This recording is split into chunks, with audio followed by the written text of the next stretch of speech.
I support the Constitution, and I am very much against the people who are against the Constitution.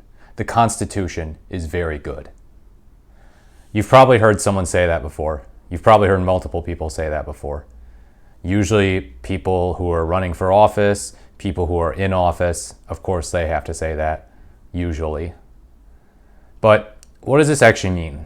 So many people profess to support the Constitution.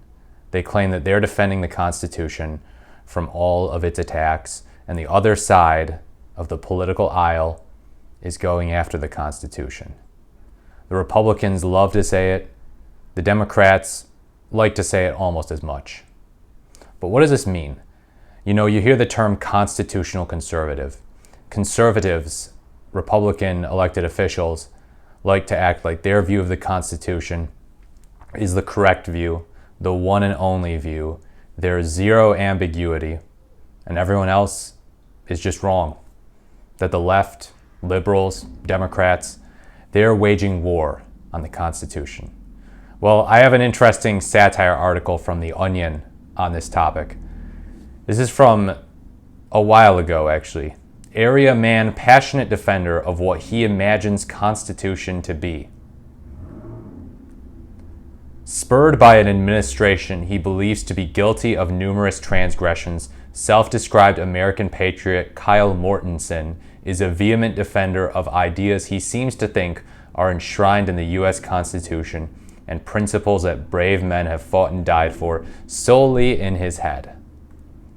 Our way of life is under siege, said Mortensen, whose understanding of the Constitution derives not from a close reading of the document, but from talk show pundits, books by television personalities, and the limitless expense of his own colorful imagination. It's time for true Americans to stand up and protect the values that make us who we are. According to Mortensen, an otherwise mild-mannered husband, father, and a small business owner, the most serious threat to his fanciful version of the 222-year-old Constitution is the attempt by far-left traitors to strip it of its religious foundation. Right there in the preamble, the authors make their priorities clear. One nation under God, said Mortensen, attributing to the Constitution a line from the Pledge of Allegiance, which itself did not include any reference to a deity until 1954. Well, there's a reason they put that right at the top, he said.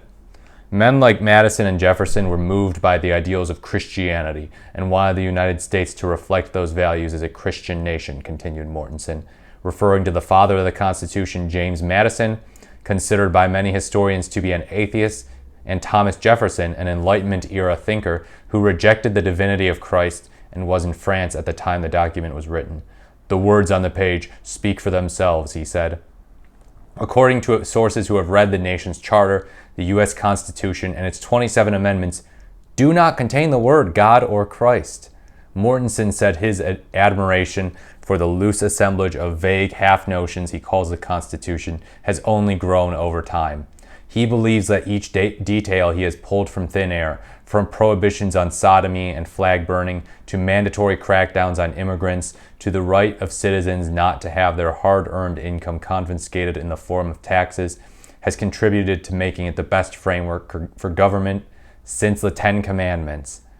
Quote, and let's not forget that when the Constitution was ratified, it brought freedom to every single American, Mortensen said. Mortensen's passion for safeguarding the elaborate fantasy world in which his conception of the Constitution resides is greatly respected by his like-minded friends and relatives, many of whom have been known to repeat his unfounded assertions verbatim when angered. Still, some friends and family members remain critical. Quote, Dad's great, but listening to all that talk radio has put some weird ideas into his head, said daughter Samantha, a freshman at Reed College in Portland, Oregon. He believes the Constitution allows the government to torture people and ban gay marriage, yet he doesn't even know that it guarantees universal health care. So this is kind of funny. See what they're doing there? They're kind of taking some shots, mostly at the right, but at both sides. You've got the daughter there talking about how she thinks the Constitution guarantees a right to universal health care. You've got this guy, Mr. Mortensen, and his belief that it's some super religious document. and that it stands for everything that he happens to personally agree with.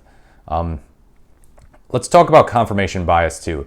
There are a lot of people who, before they actually consider the Constitution, have made up their minds on all sorts of political issues. And then once they've done that, they take a look at what the Constitution says, and then they just work backwards from their conclusion that their views are the best and that the Constitution is fully supportive of their views. And while I'm hesitant to call that bad faith, it is a problem in today's day and age and in today's political discourse.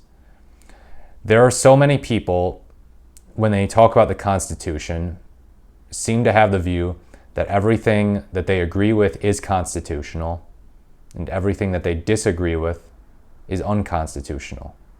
Oh, you want to restrict guns? Well, that's unconstitutional. Oh, a nationwide abortion ban? That's constitutional. Universal health care? That's unconstitutional. Look, there are plenty of arguments going both ways on this. The document was intentionally left ambiguous. But you've got a lot of zealots, mostly on the right, but also on the left, who just look at the Constitution and say, well, this is just going to be the document that I'm going to use to personally reaffirm all of my prior beliefs.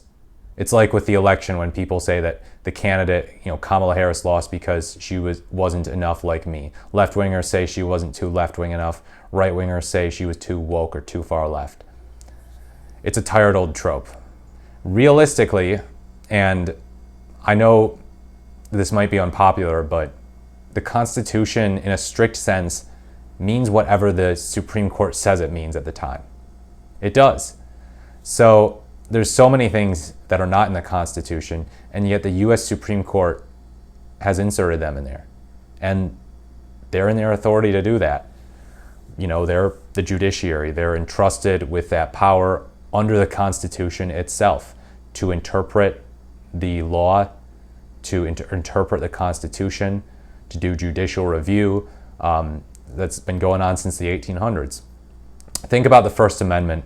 If you've taken a First Amendment class in undergrad or college, law school, you've probably become familiar with the concept of strict scrutiny. Strict scrutiny does not appear anywhere in the Constitution, but the Supreme Court says that if the government restricts people's speech based on the content of their speech, then the government's regulation, the restriction, is going to be analyzed under the standard of strict scrutiny, meaning that it's very, very hard, but not impossible, for that restriction on speech to be upheld at the court. If we just look at the plain text of the First Amendment, it says Congress shall make no law abridging the right to freedom of speech. It seems pretty straightforward, but yet the Supreme Court has acknowledged all of these policy-based exceptions. Think about the Second Amendment. There's some ambiguity there. A well-regulated militia. Regulation relates to the government. Who's regulating this militia? Well, it's got to be the government. So while the Second Amendment does grant people a right to firearms in a broad sense, does it really grant them the right to any gun at any time under any condition? Domestic abusers, should they have guns? People who are clearly and obviously mentally ill, violent, scumbags, should they have guns? Should people be allowed to own tanks, nuclear weapons?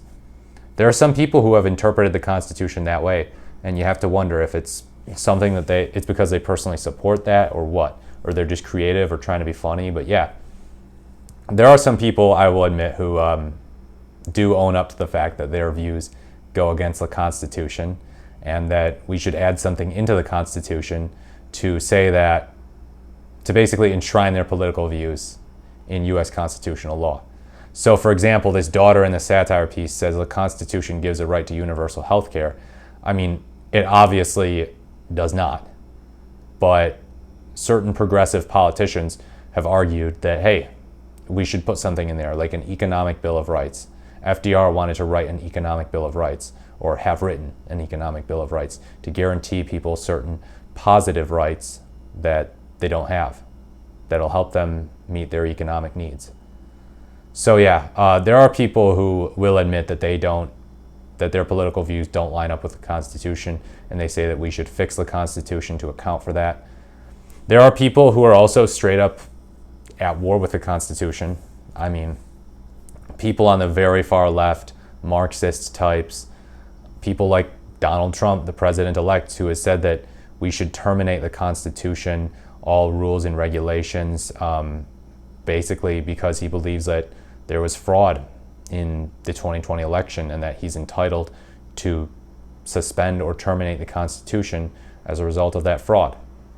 So yeah, the short is the Constitution means whatever people think it means. People who support it support their idealized version of it and not the version of it that they're repulsed by, the version of it that they don't believe exists, basically. And yeah, so the next time someone, usually a Republican politician, gets up there and says, I support the Constitution, kind of scrutinize that. Scrutinize their voting record. Ask them, if you're in front of them, what they mean by that. Ask your family member at the dinner table. I know Thanksgiving is done now, but find out what they mean by that. What do they think the Constitution says? Hear their textual arguments. It's an important way to get to the bottom of things, because once we can get to the idea that, hey, the Constitution doesn't say a lot of really specific things, then we can actually have policy discussions. And all too often, I feel that the Constitution is just a fallback for people who don't know how to argue on the merits of their actual political views. They say, well, my political views are mandatory because the Constitution says it. Okay, but are your political views actually good for this country? Would your policy preference actually improve the state of the country? That's where the issue is. But yeah, let me know what you think in the comments about the Constitution and about people's interpretation of it. What does it mean to support the Constitution to you? Do you agree? Do you disagree? As always, please like, comment, or subscribe to the channel. Thank you for watching this video, and I look forward to speaking to you in my next video.